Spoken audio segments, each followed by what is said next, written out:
Será que é pecado desejar o mal dos nossos inimigos? Será que é pecado levantar o tom contra as pessoas que nós consideramos más? Como a gente deve agir nesses momentos? Nós podemos ver aí casos de pessoas que desejaram a morte do presidente Bolsonaro e poucos dias, poucas semanas depois, elas morreram, elas sofreram fins trágicos. E como nós devemos nos portar em relação aos nossos inimigos? Vamos ver um episódio bíblico no qual o arcanjo Miguel lutou contra Satanás em pessoa e como o arcanjo Miguel se portou diante talvez do inimigo por excelência, o inimigo com I maiúsculo de toda a humanidade. Vocês estão no Brasil, sobretudo, Deus, sobre todos, deixem seu like, inscreva-se no canal, compartilhe esse vídeo, assista, por favor, também aos outros. Antes de começar, eu agradeço a todos que ajudam no apoio-se do canal, também a todos que assistem os vídeos, deixam seu like, que compartilham. E vamos lá então. Como foi que o arcanjo Miguel se portou diante do grande dragão, do Satanás, do diabo, de Lúcifer, do maior inimigo que a humanidade já teve?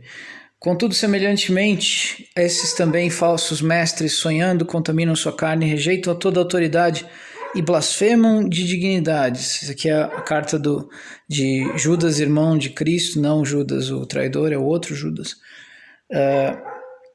Mas quando o arcanjo Miguel, discutindo com o diabo, disputava a respeito do corpo de Moisés, não ousou pronunciar contra ele juízo de maldição, mas disse: "O Senhor te repreenda."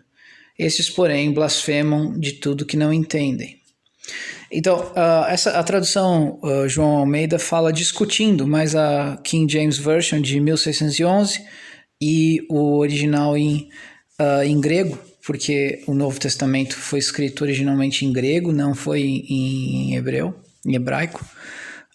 O original em grego diz pelejando, diz guerreando, no sentido de luta corporal, o verbo utilizado. Em 1611, a King James Version, que é considerada a mais perfeita tradução até hoje, todas as outras são derivações dessa, em termos de fidelidade ao texto original. Ela diz também pelejando no sentido de luta corporal. Então, o arcanjo Miguel, um dos generais do exército de Deus, estava lutando contra o diabo, contra Lúcifer, propriamente dito, contra o grande dragão de muitas cabeças. E em vez de amaldiçoar, de sei lá o que ele poderia falar, ele falou: "O Senhor te repreenda." Ele estava lutando lá, tal. Não sei o que eles queriam com o corpo de Moisés, o que o diabo queria com o corpo de Moisés, mas era algo que ocorreu lá, talvez para evitar que fosse usado como um objeto de adoração, ou planos talvez mais até macabros, não sei. Mas após a morte de Moisés houve essa disputa, essa batalha, esse skirmish pelo corpo de Moisés, e o arcanjo Miguel foi lá para evitar que caísse nas mãos do diabo, e em vez de blasfemar, de aqueles frases de efeito de filme de ação, ele falou: "O Senhor te repreenda." No meio da luta corporal, ele com a espada em punho, em vez de blasfemar, ele falou: "O Senhor te repreenda", respeitando o ranking do diabo, que era o querubim ungido, era o bambambam bam, bam, antes de cair, apesar de não mais ser, mas respeitando a posição de um ser desprezível, mas ele entendia que demandava respeito. Ele falou: "O Senhor te repreenda." Então, de que forma nós devemos agir contra os nossos inimigos? O ideal é fazer exatamente isso, falar que o Senhor julgue fulano, cicrano, que o Senhor repreenda, que o Senhor faça justiça em relação às ações, relação aos pensamentos dos ministros do Supremo Tribunal Federal, que o Senhor os julgue, que o Senhor os repreenda, que o Senhor dê a eles o pagamento pelo que eles fazem. Em relação a Joyce Hasselman, que o Senhor a julgue e a repreenda.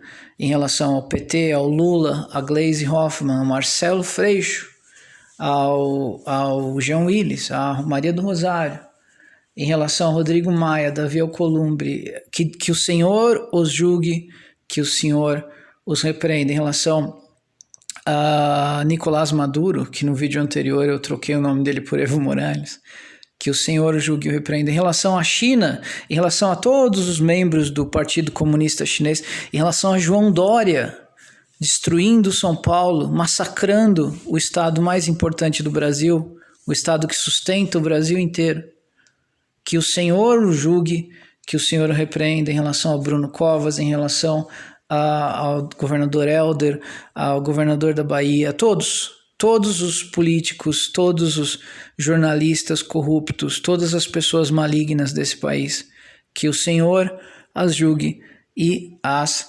repreenda. Senhores, antes de terminar esse vídeo, eu quero... eu não sei se eu cito o nome ou não, talvez eu tenha que citar.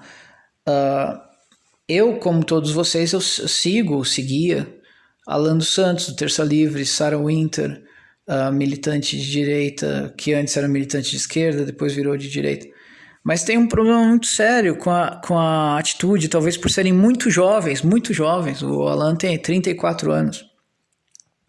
E a Sarah Winter, muito menos que isso.